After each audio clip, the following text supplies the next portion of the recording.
Ang Diyos hindi mo lang kasama kapag may breakthrough. At ang Diyos hindi mo lang kasama kapag may challenges. Kahit sa gitna ng mountaintop at valley low, nandun si Lord. Kasama mo ang Diyos pag na-promote ka. Kasama mo ang Diyos pag nawalan ka ng trabaho. Pero yung araw-araw kang pumapasok sa trabaho, kasama mo pa rin ang Panginoon. Hindi lang natin na-appreciate kasi yun ang ordinary. Marami sa atin nagsisimba para magpasalamat. Grabe ginawa ng Diyos. At marami rin nagsisimba para may matinding gawin ang Diyos. Pero minsan nakakalimutan nating ipagpasalamat yung araw-araw sinusustain niya tayo.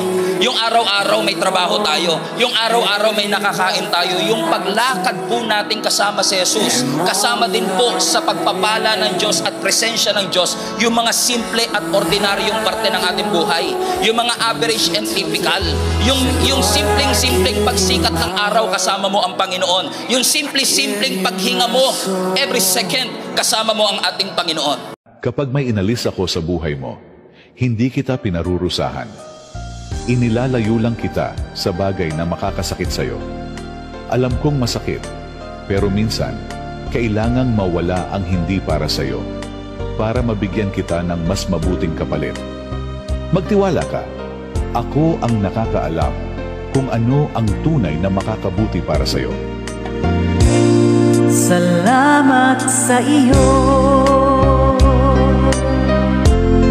aking Panginoong Jesus. Ako'y inibig